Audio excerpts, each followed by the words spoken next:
Did you know that Jesus did RTF ministry? Hi, this is Lee Whitman. I'm the Executive Director of Restoring the Foundations, and I might be a little biased, but it's really true. There's a great story in John chapter 7 about the woman at the well that is an RTF story all the way through. When you look at the story, the first thing that you'll notice is that Jesus accepted this woman.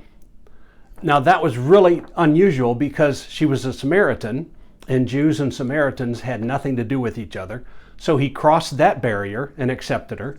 But he accepted her and she was a woman.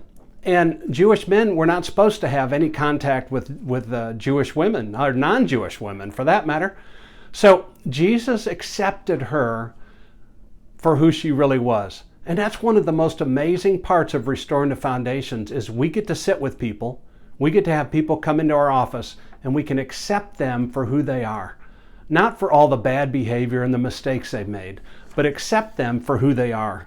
It's a privilege every time we get to do RTF ministry. You know, one thing we hear almost every ministry session is, I've never told anybody this before. Why? Because they feel accepted, maybe for the first time. They feel safe. So then, Jesus starts his RTF session a little bit different. He starts by healing this woman's heart. You know, he answered her question, everyone who drinks this water will thirst again, but whoever drinks of the water that I will give them will never thirst. He knew her need. He knew a deep down need in her, and he spoke to that need. And that's what Jesus does when he heals our hearts.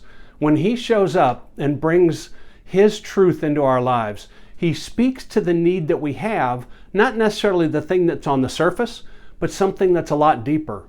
And that's what he spoke to with her and brought healing to her heart, which opened her up then to hear more. So one thing that you got to notice is Jesus doesn't do RTF exactly right. He didn't have the book. It wasn't written then. He didn't have the book, but he talks to the woman and he says, go call your husband and have him come back. Now he knew what the story was. In RTF, usually we ask the people we're ministering to tell us their story. In this one, Jesus told her her own story, which just blew her away. It showed her that Jesus, the God of the universe, cared about her in a very personal and an intimate way. And then in verse 20, he begins and deals with an ungodly belief. It says, our fathers worshiped on this mountain, and you people say that in Jerusalem is the place where men ought to worship. In other words, the only way to worship is on this mountain, or you say in Jerusalem. Jesus knew that was an ungodly belief.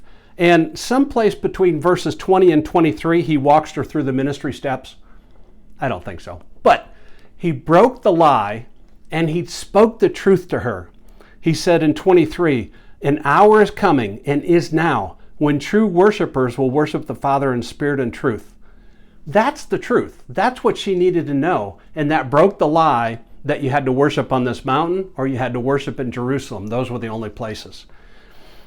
And somewhere along the line, and I don't know where it happened, but Jesus got rid of all the demons because this woman was pretty bound up by the demonic. But by the end of her encounter, she was free and ran into the city where she was well known as someone who had a pretty checkered past. She ran into town and said, you've got to come and meet this man who told me everything that I've ever done. And the byline in that is, and he accepted me just the way I am. I am a new woman today because of him. I don't care what you've been through. I don't know what the situations you're struggling with, but we have a Savior. We have a healer who knows how to do RTF, but also knows how to heal our hearts. He knows how to set us free when we are willing to bring all the dirt, all the things to him, and just let him have them.